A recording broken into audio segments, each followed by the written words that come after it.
Hey folks, Dr. Mike here with Renaissance Periodization. For Renaissance Periodization? Renaissance Periodization. Just saying the phrase. Today's tip is about how to maximize the effectiveness of your chest training with a really cool cue that I use that is basically reaching out and up with your chest. So here's the deal. When you're doing chest presses of any kind, push-ups, dumbbells, barbells, machines, rings, anything in between, what you're trying to do, ideally, and in most cases, is really stimulate your chest as much as possible. Oh, my chest bounced at that. It's just getting excited. And it pays to make sure that when you're going through this difficult lifting and you're trying a lot, and you bother to warm up and come to the gym and everything, you might as well maximize that technique to get as much stimulus for the pecs as possible. So it's not just a matter of moving the weights up and down. And the thing is if you lie down on a bench press or a machine or anything like that, you sit down flat with your shoulders forward and you do some pressing, your anterior deltoids and your triceps, if you have certain genetics, especially, can get in a lot of the stimulus, a lot of the work, and actually become limiting factors, such that after every single set of presses, you're kind of like, oh yeah, my pecs got a little bit hit, I think, but my delts are just pumped beyond belief. My triceps are already like shaky and almost sore now. What am I doing these presses for? And can I do presses in a way that maximally stimulates my chest? And the answer is yes, and here it is.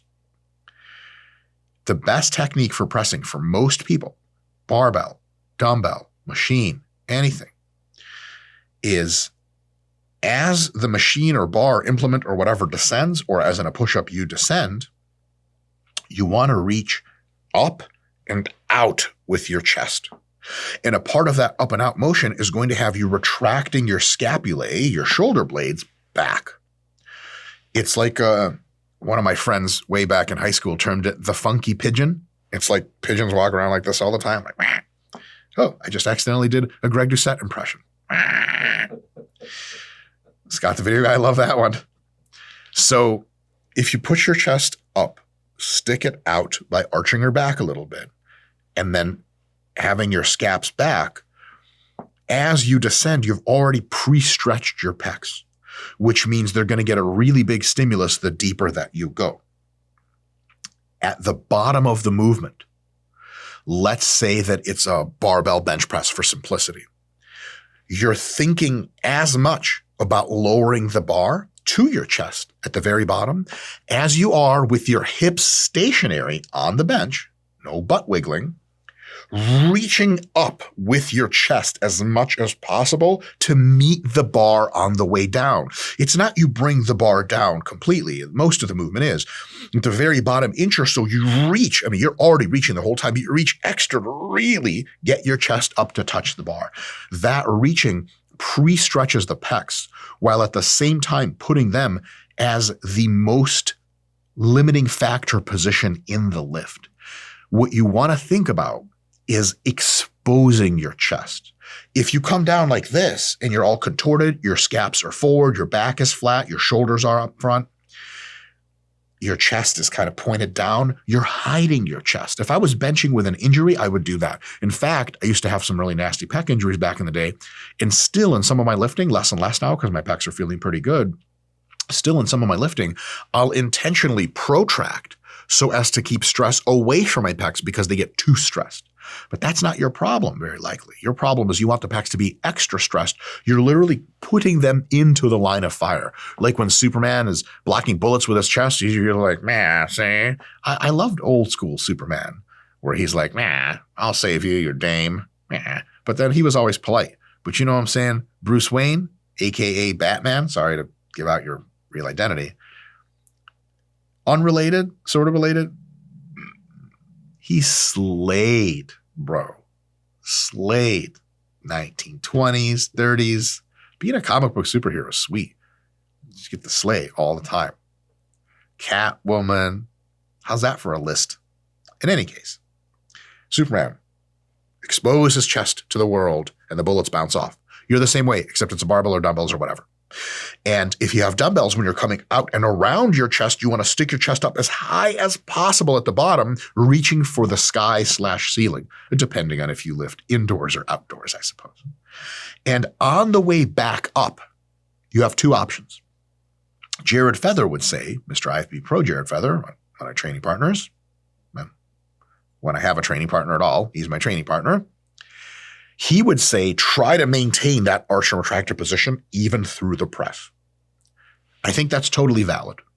My other perspective is I also think it's valid to, once you've gotten to that bottom position, to just think about pressing.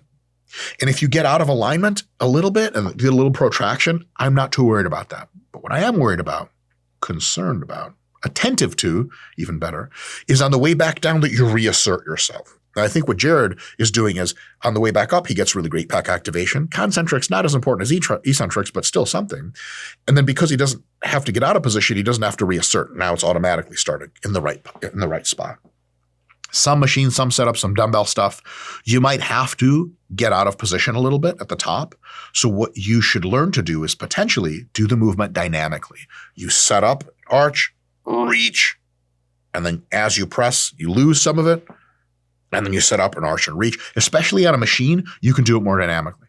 In a barbell press, I would say probably just keep that arch retractor position the entire time.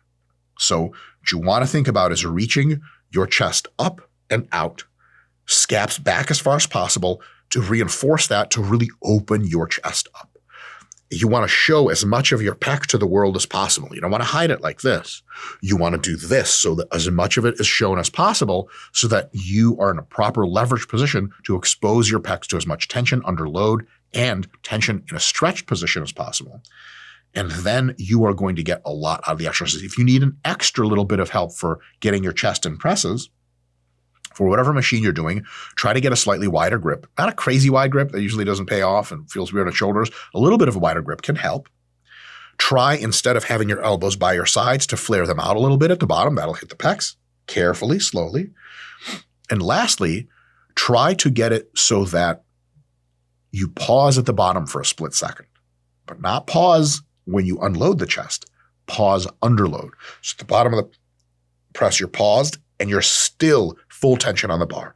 1 whole second or even 2 whole seconds tears your shit up like crazy in the best possible way and increases the probability that your pecs will be maximally stimulated. When you begin to do this, you will have a reduction in strength, quote unquote, in your ability to lift heavy weights because it is a new technique for you. As you get stronger over time, and as you learn and become comfortable with that technique, you realize that's actually all the technique all the powerlifters use, and you'll be able to lift even more than ever. So expect a short-term reduction in how much you can press and all the pressing movements that you do, and then a long-term increase to way beyond anything you could do before. Stay safe, go down slow, use good technique, and I'll see you next time, and I'll definitely see you in the crowd because your pecs are going to be enormous. Folks, take care. See you next time.